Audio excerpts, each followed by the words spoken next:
Hola, bienvenidos una vez más a NotiTrans, el primer magazine trans de Argentina. Y llegamos así a nuestro tercer programa y queremos agradecerte por elegirnos. Te queremos contar que tenemos mucha información para compartir con vos.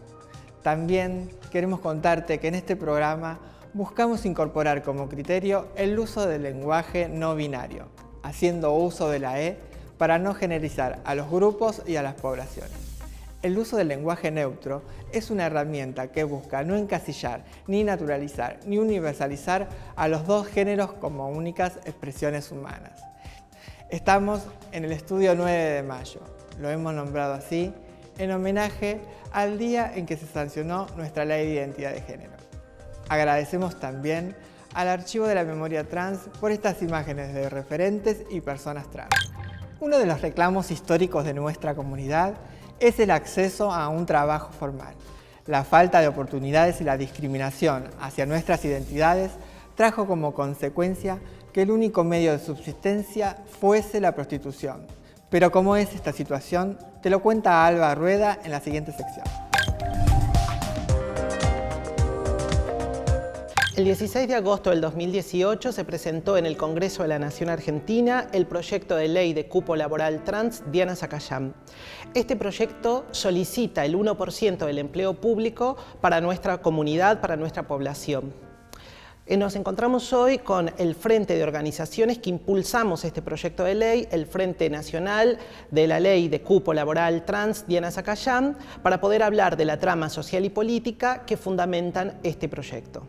Bueno, muchas gracias por venir y por estar aquí. Sai Zacayán, de la Organización del Movimiento Antidiscriminatorio de Liberación, Ivana Gutiérrez, por Conurbanes por la Diversidad, Marcela Tobaldi, por La Rosa Naranja y Camila Fernández, por la Cámpora Diversia. Muchas gracias.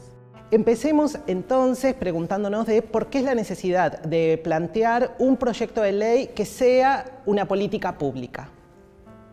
En primer lugar, una reseña histórica de lo que ha sido la historia del movimiento trans y travesti en Argentina.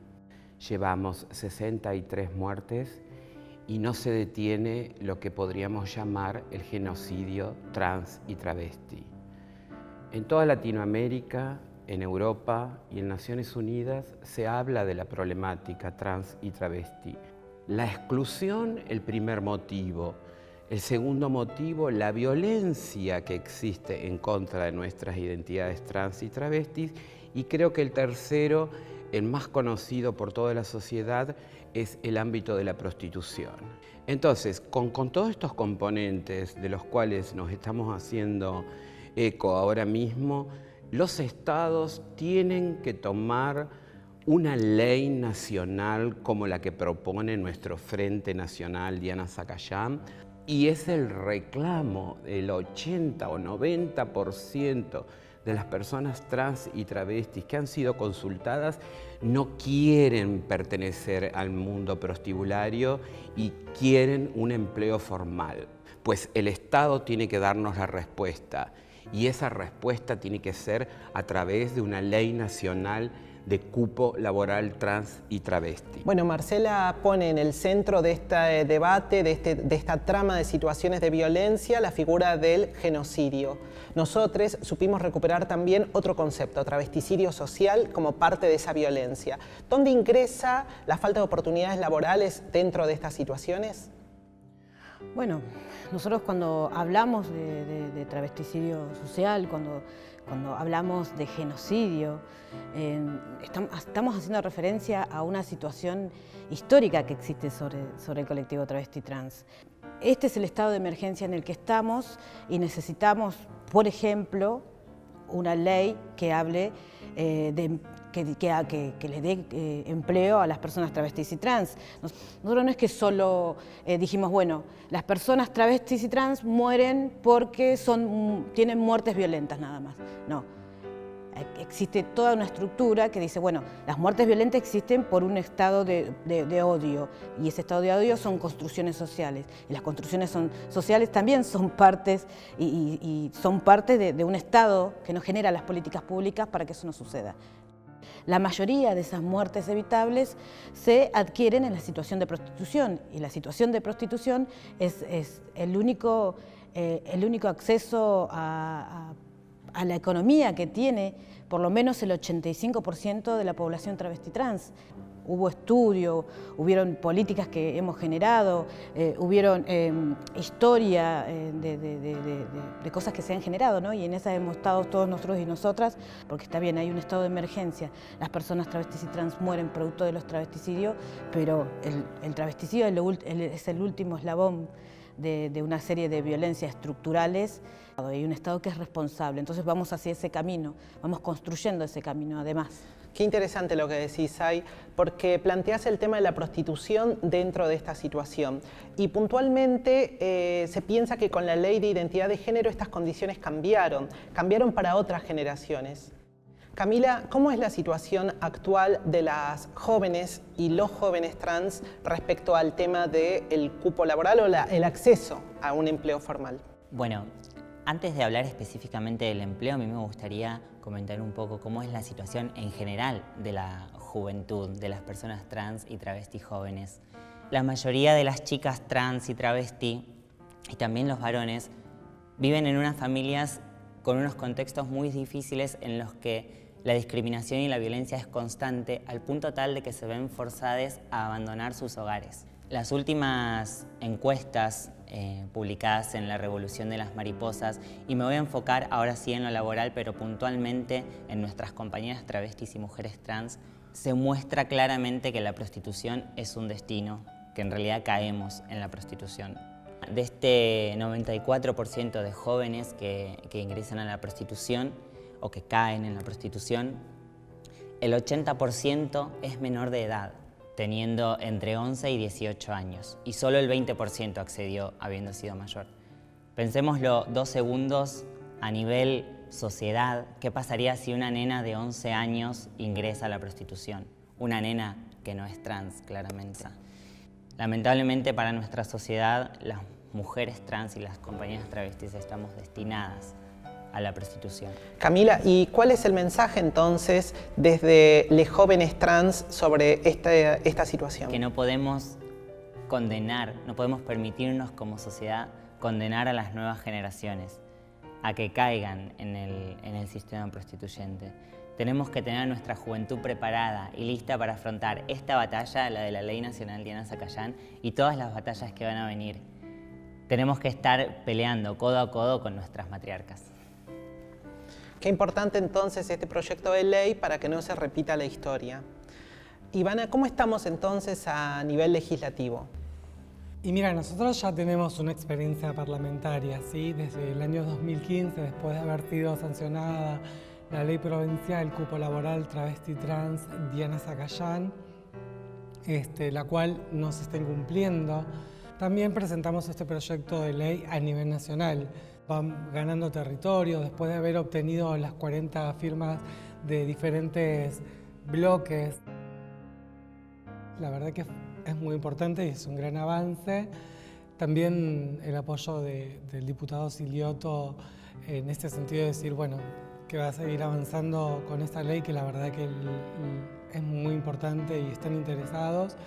Creo que avanzó para que se rompa el paradigma que hay sobre nuestros cuerpos y que no solamente tiene que ser por cupos, sino por capacidad, idoneidad y conocimiento para el acceso al trabajo formal. Y sobre esta cuestión se fueron sumando distintos bloques que tienen también su propio proyecto de cupo laboral. ¿Vos ves que sea posible unirlos y generar una ley de cupo en Argentina, Diana Zacayán? Las posibilidades son muchas. Tenemos un abanico de proyectos de ley, pero creemos que nos estamos uniendo para que sea cupo laboral Diana Zacayán el que avance y el que prospere en todos los aspectos para lograr este proyecto de ley. Bueno, muchas gracias compañeros por esta participación. Si hay algo que aportó este debate es en identificar que la identidad de género no es solamente un principio libertario sobre el libre desarrollo personal. Está vinculado a nuestras condiciones de vida y esto fija un tipo de ciudadanía. Necesitamos la protección del Estado para modificar estas condiciones y resguardar nuestros derechos. Nos encontramos en un próximo segmento de Política y Sociedad. Estamos con Alejandra, que en el último programa nos prometía un informe muy importante para hoy. ¿De qué se trata? Mariana, en esta oportunidad seguiremos hablando de la salud integral trans. Hablaremos del uso indebido de la silicona líquida y de los graves problemas irreversibles que ocasiona este veneno en nuestro cuerpo. Una práctica histórica que ha llevado inclusive a nuestras compañeras hasta la muerte, ¿es así? Así es, Mariana. Por ello me acerqué hasta el Hospital Ramos Mejía, donde tuve la oportunidad de hablar con el equipo médico Clinsex, quienes respondieron a muchas de nuestras preguntas. Para eso preparamos el siguiente informe. Lo vemos, por favor.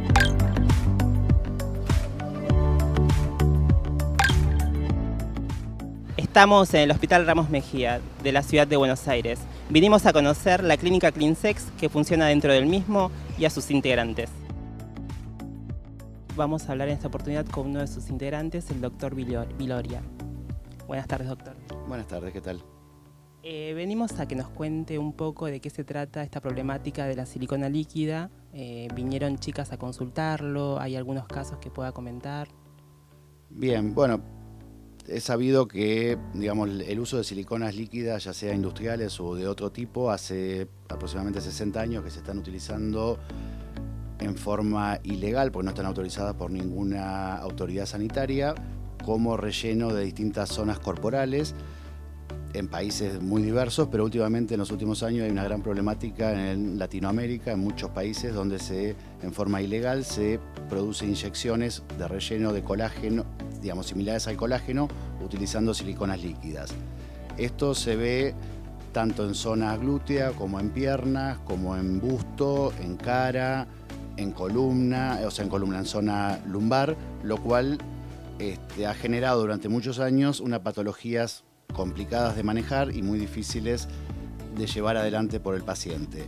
Afortunadamente, quizás pareciera que en los últimos años hay una menor utilización de estos productos, en parte porque hay más conocimiento de eso y segundo, probablemente porque haya algo más de control de la autoridad sanitaria sobre estos productos que se utilizan para esto, pero todavía sigue siendo un gran problema y sí, desafortunadamente seguimos viendo chicas que vienen a consultar por problemas relacionado a la aplicación de siliconas, algunas incluso muchos años atrás. ¿Podría contar un poco de qué se trata ese tipo de problemas? ¿Cuáles son los a corto, a mediano plazo? ¿Qué tipo de consecuencias puede traer este material tóxico en el cuerpo? O sea, hay reportes que hablan de una mayor incidencia de enfermedades autoinmunes, incluso alguna de potencial desarrollo de cáncer, lo cual no está probado. Lo que sí está claro es que la silicona, cuando se inyecta, puede diseminarse a otros lugares del cuerpo fuera del lugar en el cual fue inyectado, lo cual trae como problemas migración del material llevado por células llamadas macrófagos que como que comen la silicona y la llevan a distintas partes del cuerpo, por ejemplo a pulmón o a otros órganos, lo cual genera enfermedades a distancia en otros órganos totalmente ajenos al lugar donde fue inyectado. Otra posibilidad es que migre directamente la silicona por el torrente sanguíneo hacia el pulmón, lo cual genera uno de los cuadros más graves que puede producir esto, que es una embolia de pulmón, o sea, la migración del material líquido aceitoso desde el sitio de inyección hasta el pulmón, lo cual genera un cuadro muy grave que puede incluso llevar a la muerte. Esas son las complicaciones más, digamos, sistémicas. Las otras grandes complicaciones son a nivel local, en el cual pueden aparecer distintos tipos de trastornos inflamatorios y granulomatosos, o sea, se forma una infección crónica intentando rodear ese aceite que se conoce como granuloma, eso se sabe desde hace mucho tiempo y no solamente a la silicona, es a todos los cuerpos extraños que están en el cuerpo, y eso llevar después a una inflamación de la zona donde está puesta la silicona con distintas gravedad del cuadro que va desde simplemente una inflamación local que cede después de algún tratamiento antiinflamatorio hasta zonas de necrosis e inflamación y que requieren cirugías reconstructivas muy complejas. Eso es lo que más solemos ver en la clínica, o sea, la famosa migración de las granulitos de silicona que, por ejemplo, se desparraman a través del glúteo hacia las piernas o hacia la espalda, o en el caso de que tenga rellenos corporales en el cuerpo, hacia el cuello. O también vemos en algunos casos pacientes que tienen implantes mamarios hechos con silicona líquida que producen, además de trastornos en la propia mama, pueden producir aumento de los ganglios axilares como migración de la silicona hasta la axila, lo cual genera, bueno, además de malestar psíquico y estético de la persona, generan dolor, en muchos casos incapacidad funcional dependiendo de la zona donde están localizadas, lo cual requiere un abordaje complejo. ¿Existe algún tratamiento para este tipo de cronosidad? ¿Hay algún analgésico? ¿Hay algún tratamiento para convivir con este tipo de problema? Sí, tratamientos hay, no hay un tratamiento definitivo, curativo, excepto que todo esté englobado en una sola, como decir, bolsa de silicona en el cual el tratamiento quirúrgico es efectivo porque se extirpa toda la silicona, pero eso no suele ser lo habitual es que eso esté diseminado en el tejido celular, lo cual hace que la extracción quirúrgica o mecánica, ya sea por lipoaspiración, de las siliconomas sea prácticamente imposible y reservado solo a lugares muy puntuales. En general lo que se usa son tratamientos antiinflamatorios que pueden ser desde AINES, esteroides. Más recientemente se han utilizado otras estrategias como antibióticos con actividad antiinflamatoria como minociclina. También se están utilizando en algunos países fármacos inmunosupresores como ciclosporina o aciatoprina. Y más recientemente hay reportes de uso de Etanercept como anti-TNF en un intento de frenar la respuesta inflamatoria que genera la silicona. Pero ninguno de estos tratamientos es curativo, o sea, lo que hacen es mejorar la calidad de vida, mejorar los síntomas y, digamos, mejorarle la vida a la persona, pero no son curativos. ¿Qué consejos le puede dar a las nuevas generaciones para no caer en este tipo de problemáticas y no convivir con esto que se puede evitar tranquilamente? Sí, yo creo que el principal tema a recordar es que toda esa medicación que te prometen resultados rápidos en cuanto a aumento del busto, aumento de los glúteos o relleno de determinadas partes corporales, en realidad ninguna está autorizada por ninguna agencia de salud y se sabe que son nocivas desde hace muchísimos años. Entonces, si bien los resultados son inmediatos, las consecuencias a largo plazo suelen ser en casi todas las pacientes, por lo cual uno debería, en la entrevista inicial de alguien que quiere empezar a transformar su cuerpo, recalcarle sobre el no uso de esto. Teniendo en cuenta que la mejor forma de empezar todo esto acá es a través de un seguimiento, a través de la hormonización, que produce cambio. Lo que pasa es que como los cambios son más lentos y a más largo plazo, como que uno que por ahí está ansioso y quiere cambios rápidos recurre a veces a estas prácticas que no son, digamos, más allá de que no sean legales, no son tampoco saludables ni seguras para la persona que lo hace.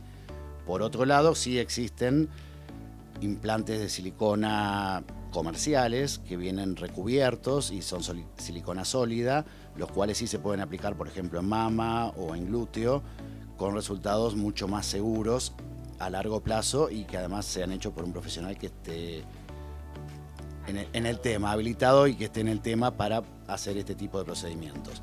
Pero en general lo que se requiere con esto es mucho diálogo con el personal médico que toma contacto en el momento de la atención para evitar, digamos, caer en la tentación de los cambios rápidos e inmediatos que suelen ser reales, pero que suelen tener muchas consecuencias negativas para su salud a largo plazo. Doctor, ¿nos puede contar un poco qué servicios brindan acá en Clinsex? Bueno, Clinsex fue pensada como una clínica de salud sexual en la cual uno trata de solucionar los problemas de asesoramiento, diagnóstico, tratamiento de todas las enfermedades de transmisión sexual y además, bueno, prevención y medidas tendientes a disminuir la incidencia de enfermedades de transmisión sexual. Particularmente en la clínica no tenemos un cirujano plástico asociado que maneje los trastornos de siliconoma, si bien en el servicio en el hospital hay un servicio de cirugía plástica que está capacitado para ello. Cualquier otro hospital que cuente con un servicio de cirugía plástica, entre otros, está capacitado como para poder manejar estos trastornos de siliconomas. Otra cosa que les quería, digamos, enfatizar es que si bien los siliconomas siguen siendo todavía una problemática importante, en los últimos años hemos, como ya habíamos comentado, visto una disminución de la cantidad de aplicaciones de estas técnicas en las chicas más jóvenes, pero digamos, queríamos reforzar también que además hay otras problemáticas adicionales más allá de los siliconomas que también está bueno abordar. Por eso está buena una consulta integral para hacer hormonización, inmunizaciones, prevención de ITS, tratamientos si las hubiera y consejería general más allá de los siliconomas, que eso sí lo podemos brindar tranquilamente acá en la Clínica de Salud Sexual. Bueno, doctor, muchísimas gracias por recibirnos y bueno, felicitarnos por el gran trabajo que están haciendo. Bueno, muchísimas gracias, muy amable, y quedamos abiertos a cualquier otra consulta o dudas que tengan. Muchas gracias. Estamos con Lea, la secretaria de Clinsex, quien nos va a contar un poquito de qué se trata, cómo funciona, qué es Clinsex. Clinsex es la clínica de salud sexual que está funcionando hace 2 años dentro del Hospital Ramos Mejía, y un poco la idea es guiar el cuidado de la salud, que también es belleza, a través del acercamiento de la población trans, tanto chicos y chicas, al sistema de salud, la inclusión. La clínica tiene una tarea principal que gira en torno al testeo de VIH e infecciones de transmisión sexual y, digamos, las derivaciones que esa consulta puede generar. ¿Y cómo podemos hacer para sacar los turnos? ¿Dónde podemos visitar? ¿Tienen alguna página? ¿Tienen alguna página, algún teléfono? La clínica funciona de lunes a viernes dentro del hospital, en el horario de la mañana y de la tarde, y los turnos se pueden sacar por WhatsApp. Estamos en Facebook, estamos en Instagram, ahí pueden encontrar el contacto y son turnos breves, o sea, no son prolongados. No tienen tanta burocracia, son más sencillos. Es absolutamente simple, a través de WhatsApp o de mail, y la respuesta es inmediata. Buenísimo, Lea, muchísimas gracias.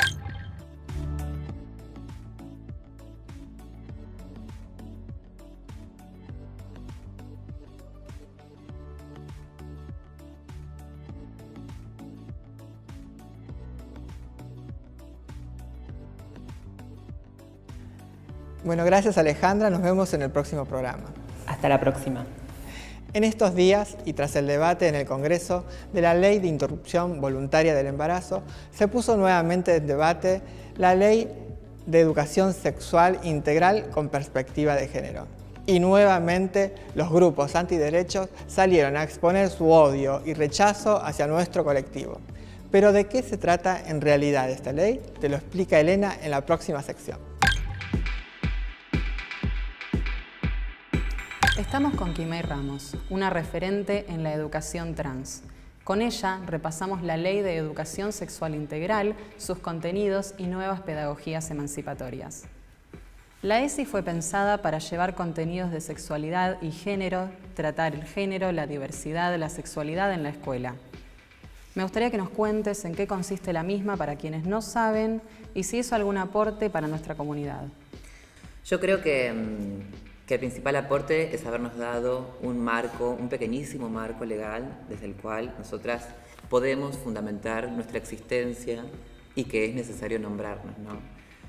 Entonces yo considero que en primer lugar la ESI sí es fundamental herramienta para nosotras, nosotros, nosotres, para decir aquí estamos y no solamente somos, ¿no?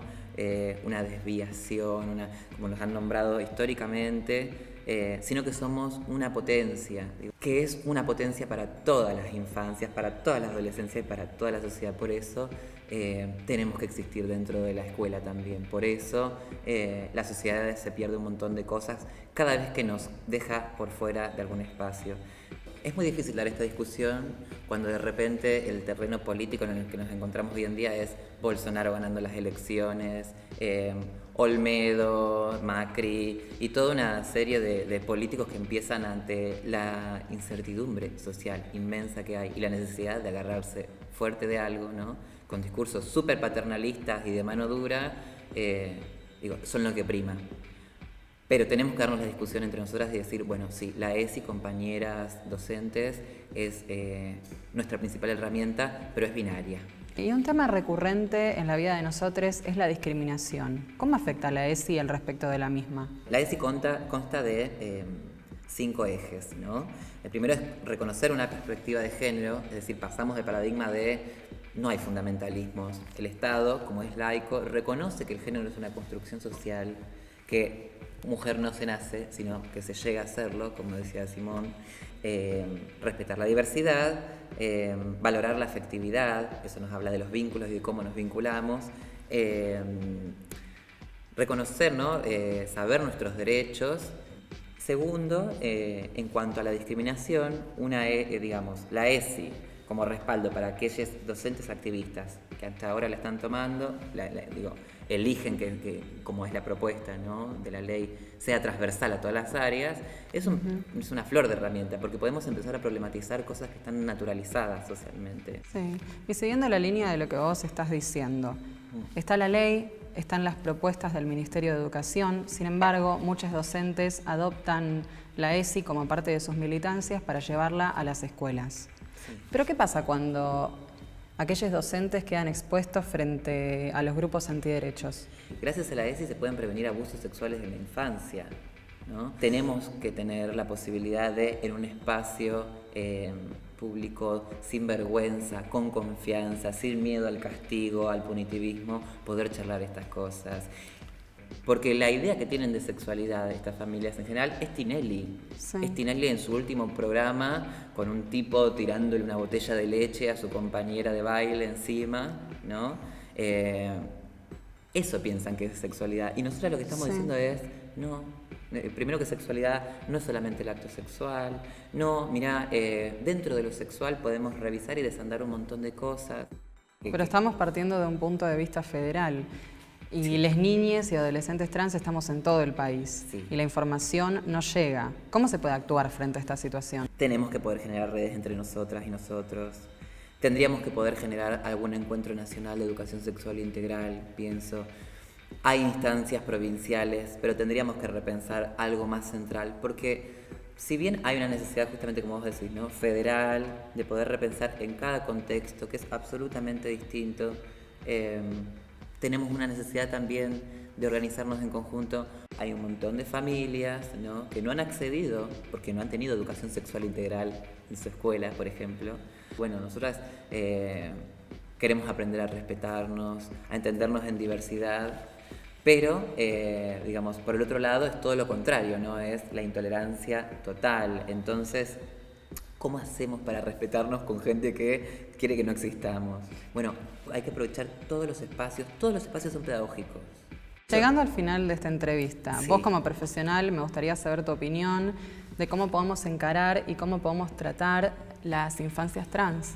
Mira, para mí es esto, el desafío en la escuela es poder darnos un espacio, porque nuestras existencias, aunque no sean nombradas, existen, ¿no? Pero es un proceso mucho más complejo llegar a poder apropiarte, ¿no?, o potenciarte de eso que sos cuando ni siquiera tenés una palabra para decirlo.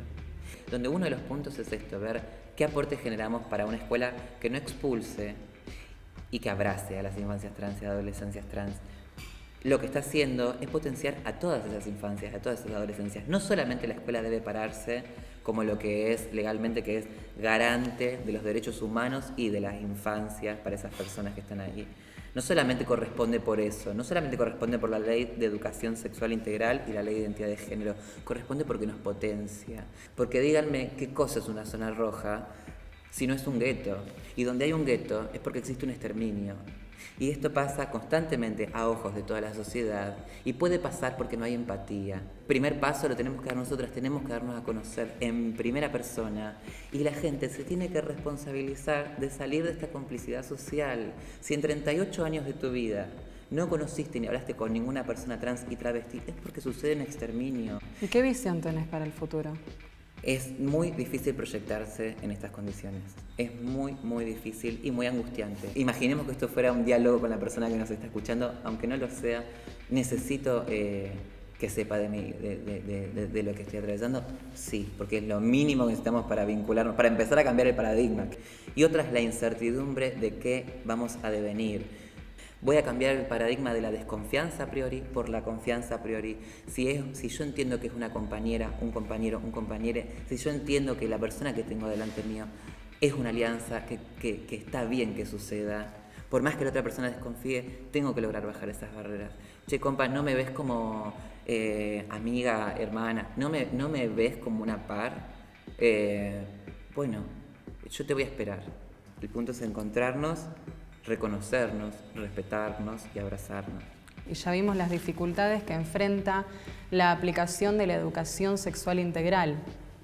Pero por la situación actual que estamos viviendo, una contemporaneidad llena de cambios sociales, es de suma importancia hablar de sexualidad, de diversidad y género en el sistema educativo. Esto debe ser una prioridad en la agenda política. Nos vemos en el próximo segmento. El próximo paso a paso está pensado para nuestros compañeros migrantes y cómo realizar el cambio de nombre y género en el DNI. Hola a todos, ¿cómo están? Hoy les voy a explicar en 3 simples pasos cómo realizar el cambio de identidad de género en el DNI para todas aquellas personas trans migrantes. Lo primero que tenés que saber es que para tramitar este cambio de identidad de género tenés que tener la categoría de erradicación permanente o estar en la etapa de cambio de categoría del DNI. El primer paso es ir al consulado de tu país y pedir una nota consular en donde especifiquen que no existe la ley de identidad de género en tu país. Esta nota tiene que estar dirigida al Director Nacional de Migraciones.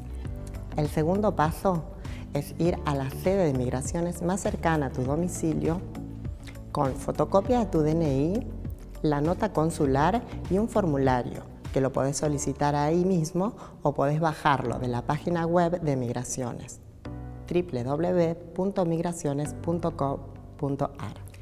El tercer paso es, una vez que se hayan rectificado todos tus datos de la base de datos de Migraciones, sacar un turno para un nuevo ejemplar de DNI. El día del turno te presentás, te tomás la foto, te toman la huella y a los 15 días recibirás en tu domicilio el nuevo DNI con tus datos verdaderos. Mi nombre es Tatiana Carmona y nos vemos en el próximo paso a paso de NotiTrans. Hasta acá llegamos con nuestro programa y queremos pedirte que compartas este video, que nos des like en nuestra fanpage en el YouTube y en el Instagram. Les esperamos para una nueva edición de NotiTrans, el primer magazine trans de Argentina.